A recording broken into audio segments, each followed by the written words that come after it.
محمد النبي الأمي yaada sukaabe mi jaha ngaynuya ma ikhwatihi min ar-rada sukaabe be o muynide mudumen be o yaada e mudumen be jahaabe ngaynuya wa nasha ala al-basatati wal fitrati annabi fini o mo woni neddo mo ganduda neddo jankinido o fini o mo woni neddo laabdo ganduda o fini o mo woni neddo mo ganduda ko neddo badado barke wa hayatul badiyati samiya o wuri gurdam burus teddudam wal lughatil fasiha e demgal bingal cer allati ishtahara biha banu sa'd demgal gal ganduda lolliri dum bani sa'd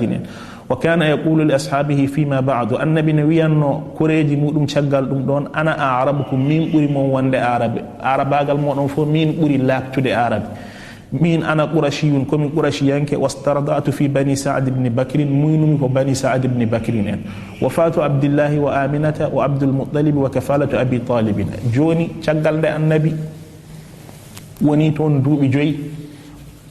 e lewru muyni nannodo mo artiranimo yummakko وقد تحقق أن أبا رسول الله صلى الله عليه وسلم عبد الله بن عبد المطلب توفي في شبابه قبل ولادته en kalino biiden bammun annabi mayi ko gila annabi ene woni tiggu e der reedu yummon gila o jibinaka nden bam makko hawre lajal bam makko ne mayata de tawini yare duubi nogasi joyi ene yare ciagatagal mudum keccal wa kana qafilan min ash-sham bam makko yaano ko sham ko leydi ene dow makka ton annabi yaano ton bammun annabi yaano somoyade e der omo arta somoyade ko julanke mo arta e der lawol lajal heptimo famarida fi at-tariqi wa wasala ila yasrib o nyawe lawol o dasi o ari ha o yetti madina mo ganduda ko kanyum woni suudu aminata en ko ton woni kawirabe annabi en ko ton woni suudu yummun annabi en ko ton woni kanko bammun annabi o ari ha o yetti yasrib madinata akhwalihi بني عدي بن النجار ومات هنالك تونو هاور اللجل واختلف في أمره حين ذلك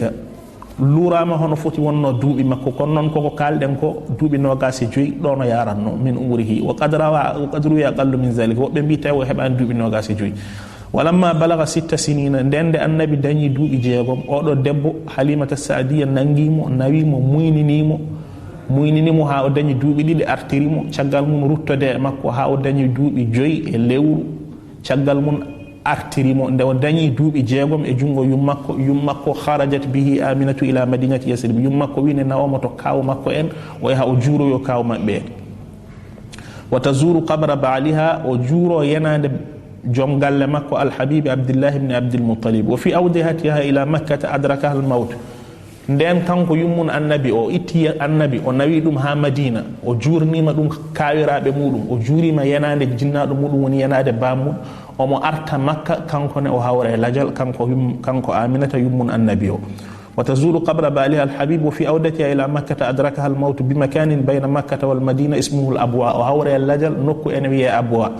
واجتمعت له وحشة فراق الأم الحنون ووشة الغربة رندي أدو النبي يويندي جكيودي يويندي يمكو وحتيما يمكو وميارا يدو إجاغم كدي وحتيما ورو مكو وحكون لدى أون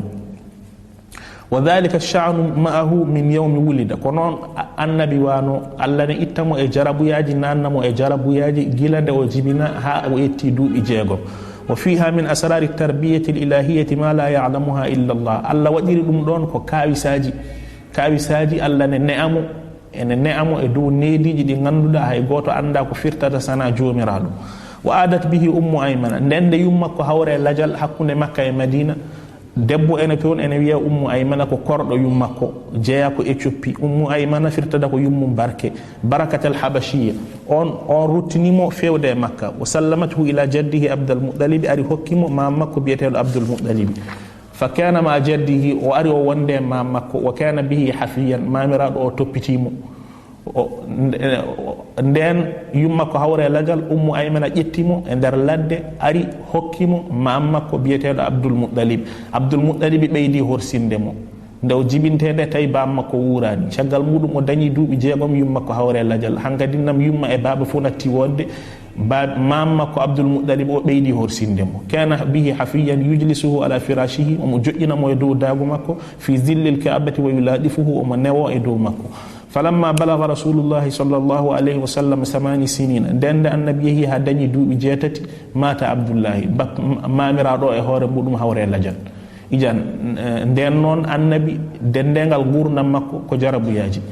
mam makko e hoore mudum hawre lajal tawi omo yare duubi jeetati mata abdullahi fa dhaqa mararatal yutmi o meedi kaadendi al yatimagal marratan saniyatan o arti al yatimagal lawol gongol wa kana ashadda min al ula goldo al yatimagal burno temtude nde wonno mamiraado o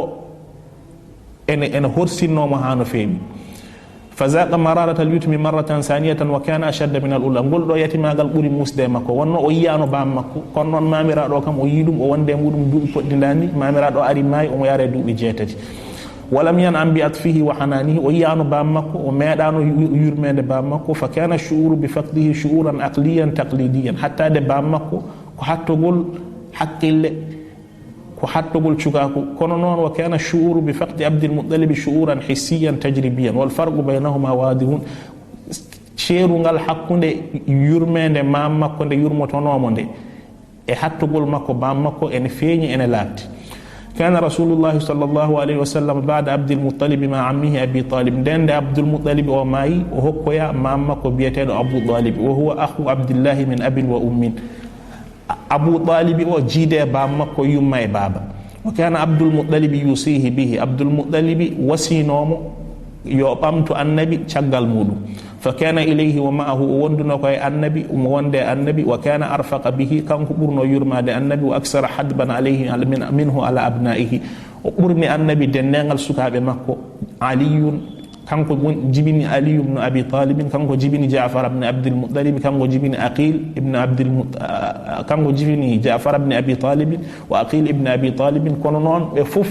nangi annabi o horsi annabi o yurmi annabi o den non mamun annabi biyetedo Abdul Muttalib o hawre lajal o mo yare duubi jeetati bappaay makko ƴettimo ene wiye Abu Talib bappaay makko o toppitimo yurmimo haalde makko en ngaran joni darnen ɗoyete darsu meɗen hande o so Allah jaɓi jango ɓamten darsu meɗen ɓamtiren nokku goɗɗo e nder oɗo sira mo ganduɗa ko siratu ibn hishamin windi ɗum ko gorko ene jeeya ende ene wiye abul hasan ali an-nadawi abul hasan aliyun ibnul hasani an-nadawi on windi deftere nde ko nden deftere jangaten e dow muɗum caggal ɗum noon joni en garannaten e qissaji goɗɗi kono noon caggal nde pamɗen wonde annabi fini koye aliyatimagal o fini ko e tellude o fini ko e jarabuyaji Allah bam makko hawre lajal gila o arane aduna caggal ɗum ɗon yum makko hawre lajal omo yara e duuɓi 6 caggal ɗum ɗon mam makko mo hokka yo ne'mo o hawre lajal omo yare duuɓi 6 caggal ɗum ɗon o iwe juuɗe ɓen o naati e jungo bappa e makko ne wiye Abu Talibin o yurmimo Abu Talibin o toppitimo Abu Talibin o halfimo nangirimo no moƴƴi toppitimo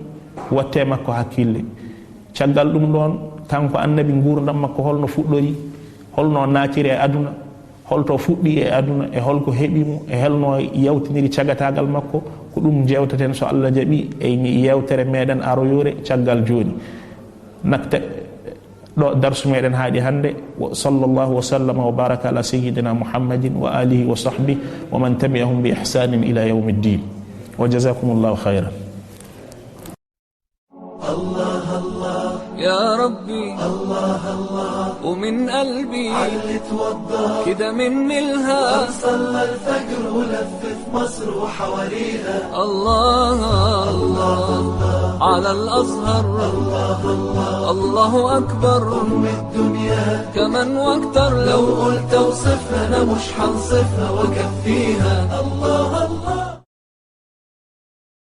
Azidabu, rendinde nafidabu, wujjude faheli feede jinowo teddani, daño añiro tamgungel tuubani sunnu war, mona nuska mojjuɓe,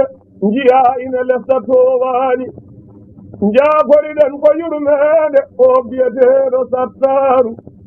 cuurɗo ayibbaji yaa fo bondi nangani,